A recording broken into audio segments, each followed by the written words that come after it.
morning, everybody. Last day here in the, not the last day, but last morning here in the hotel. Just waiting for breakfast to start. I'm going to go over and get some food. I'm seriously going to gorge. I'm hoping to have bacon because I want to take some for lunch. Put it in with my lunch.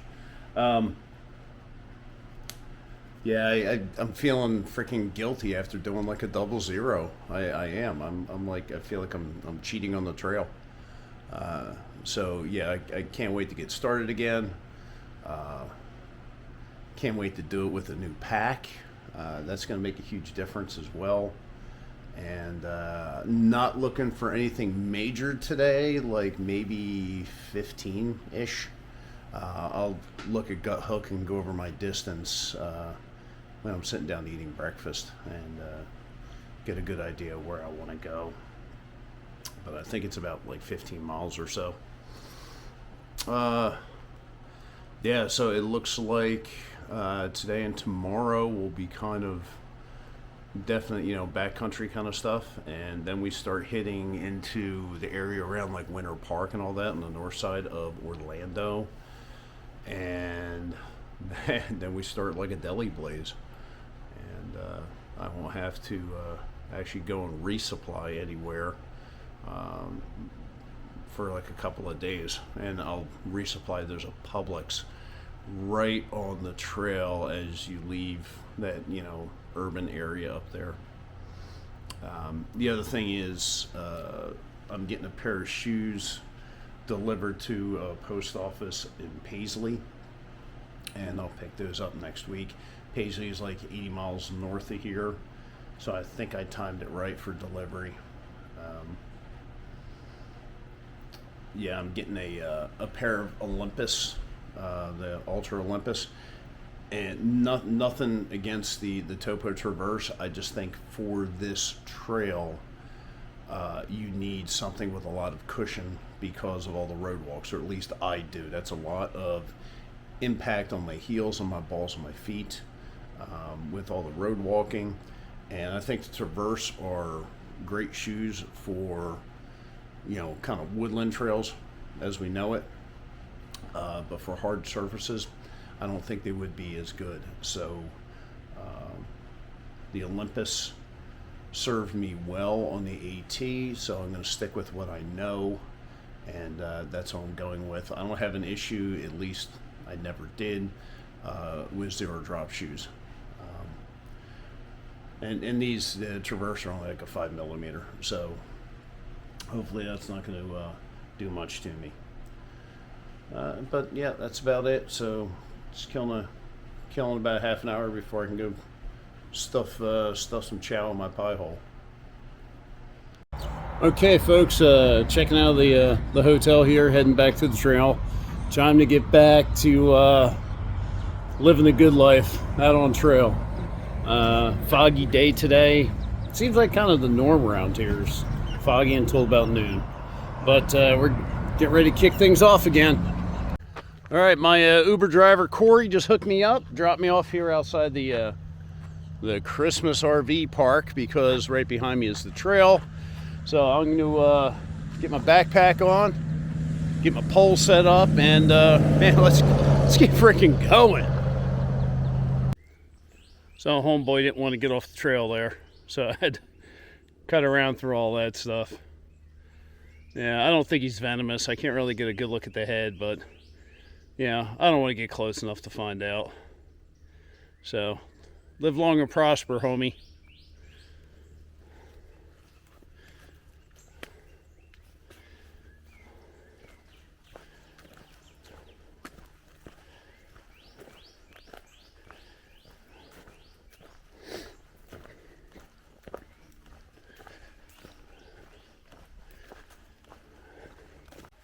Oh my gosh, look how clear this is. I don't know if you can see it, but there's I think it's a gar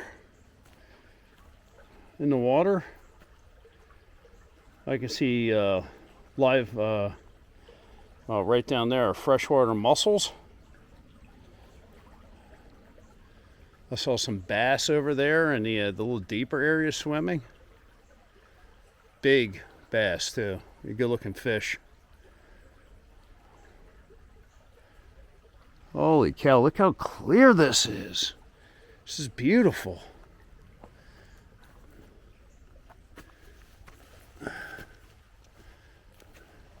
And I was walking up, something went splosh into the water over here. I don't know if that was an alligator. See if we can get around to there. I don't feel like bushwhacking. Yeah, I don't know if it was an alligator that jumped in there or otter or something else.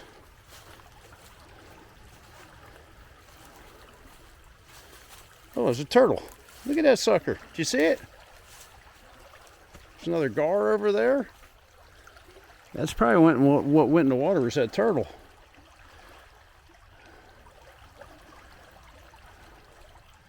It is gorgeous.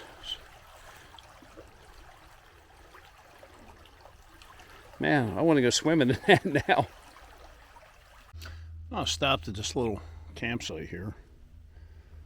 I mean, it's got a nice little fire pit area here with the rocks, and somebody put a bunch of wood over there that's way too freaking thick for anybody to cut up.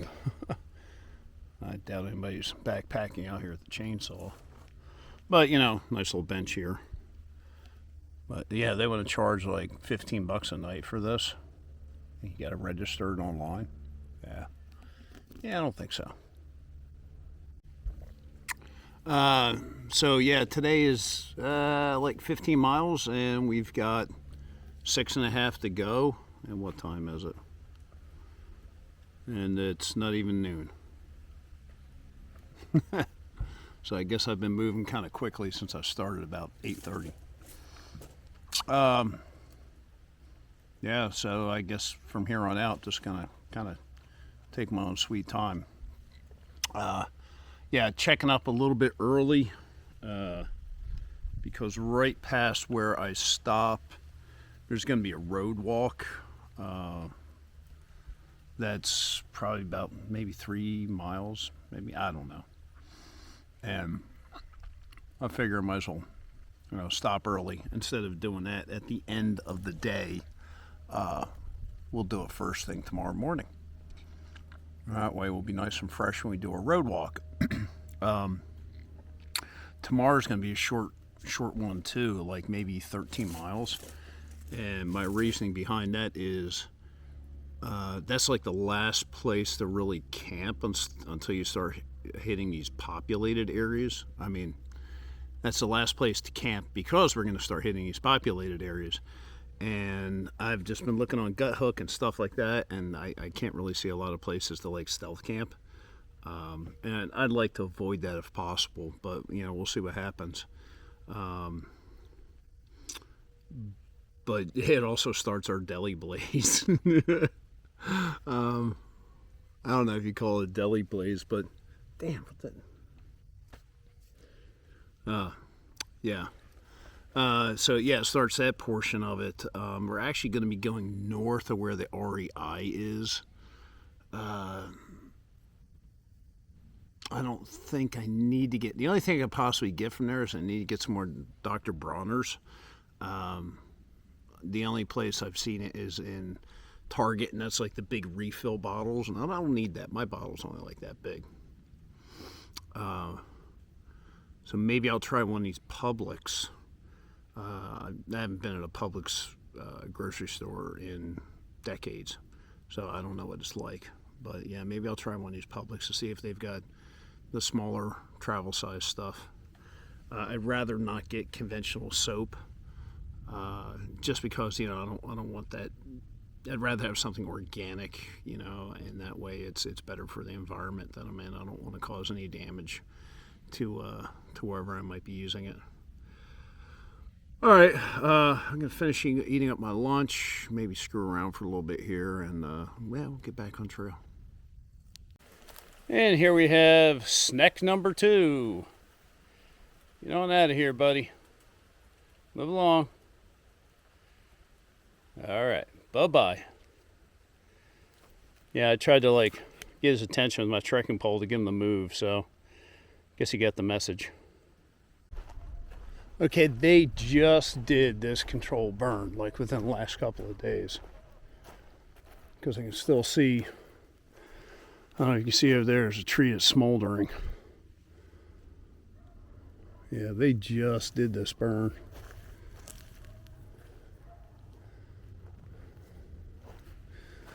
Yeah, I saw something on Gut Hook about this, being on fire. And the thing is, if they can do controlled burns down here in Florida, where, I mean, this area out here is wet as can be, to cut down the possibility of forest fires, there's more smoldering. Because whenever you've got these pine trees like this, when the pine needles gather a lot on the forest floor, they can basically spontaneously combust. Yeah, they can, with the right amount of heat and everything, can't catch on fire by themselves. But if they can do controlled burning here in swampy ass Florida, then there's no reason why they can't do it anywhere else, to include California. Yeah, I feel so bad for those guys out there, man. That state needs to get its shit together. They are just on their ass with so much stuff. And maybe then some of the people that move to Colorado will move back if they can get their act together out there. It would be nice. But I love the smell as you walk through here. Yeah, that fresh, smoky char smell. Yum yum. Barbecue. So this whole section through here that I've been hitting, it's been really, really cool. It's almost kind of like going through a maze, and it's definitely giving me AT vibes. Only instead of rhododendron, it's like saw palmetto. It's a lot of fun. I've just been like cruising through this, loving life. I mean, look at that. That's like some green tunnel shit right there, man. Yeah, this has been a lot of fun. Definitely this section of trail from Christmas up to where I'm going to stop it's been a lot of fun.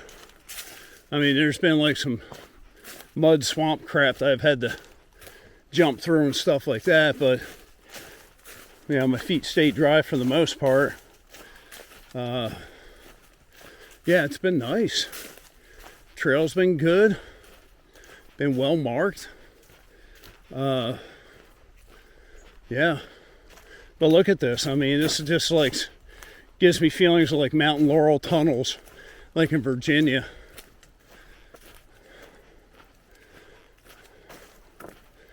Yeah, I highly suggest this section of trail. Definitely check it out if you're in the area. All right, this is where we're stopping tonight. It's actually right here at the parking area for the trail. So in the morning I'll have a bench, cook my dinner there. Got a trash can right there. Set up right here. Right across from the trail. And sun's going down. It's nice. Today was a great time on the trail. This section from here all the way back to Christmas, fantastic part of the trail. Whole lot of fun. A lot of flashbacks to the Appalachian Trail. Really was a cool time. And yeah. Sorry, I had to cut that a little short. So when I got to this site, I looked all around for anything that said no camping. All over the place. And there's different signs saying no this, no that, but nothing about camping. There's a sign that says no overnight parking, but nothing about camping. And the rule is when you're hiking the Florida Trail, unless it specifically states no camping, you can camp anywhere along the trail. Well, I just showed you where the trail is. I mean, I'm 20 feet away from the sign. So there's a house over here, and lady pulls out in her car, and I see her stop out in the street, and she comes back into the parking lot, and she finally pulls up, and she rolls down the window. She's like, "Are you camping here?" And I said, "Yeah." "Well, there's no camping here." I said, "Well, I don't see any signs anywhere. I looked everywhere to see if there's any signs." And she goes, "No, you're not allowed to camp here." And I said, "Well, I'm through hiking the Florida Trail, and unless it specifically states no camping, you're allowed to camp anywhere along the trail." Then I got well, my husband is the officer that lives here. He's a fish and game guy. And I said, "Okay." She goes, "Well, I'm just going to call him." I said, "Okay." I said, if you guys can show me where, I'm not allowed to camp here, then fine, I'll move, which I'll go 15 feet back down that trail and put up a tent." And she's getting them on the phone, and meanwhile I look into her car, and her toddler, was probably about 3, was up next to her legs, not even in a child seat. So I walked around to the car, and I could hear him on the phone going, "Oh yeah, if he's hiking that trail, that's fine. You just can't pull up in your car and camp there." So, ladies and gentlemen, I just ran into the civilian version of a dependopotamus. And for those with a military background, know exactly what a dependopotamus or just a dependa is. Yeah. Well, my husband. Just because your husband is doesn't mean that you are. Doesn't mean you know shit. And I think it was just funny. The husband was like, "Oh yeah, if he's camping along the trail, yeah, that's fine." Yeah, lady, eat a bag of dicks. All right, folks, I think that'll just about do it for tonight. Tomorrow going to be a real short day, only like 13 miles, because I have to pull up short. We're going to the town areas there for whatever, Winter Haven, Winter Park, Winter Olympics, I don't know, whatever, winter towns. So yeah, got to cut it short tomorrow, because there's like only one place in town where you can camp. So I'll have to try and break this 22-mile trek up over 2 days. With that said, yawn. Like I said, with that said, tomorrow will be a short day, and so no rush to get out of here in the morning, and we'll take our time. We'll have some fun tomorrow. Had a really good day today. Hopefully tomorrow will be the same. All right, well, thanks for watching, guys, and catch you tomorrow.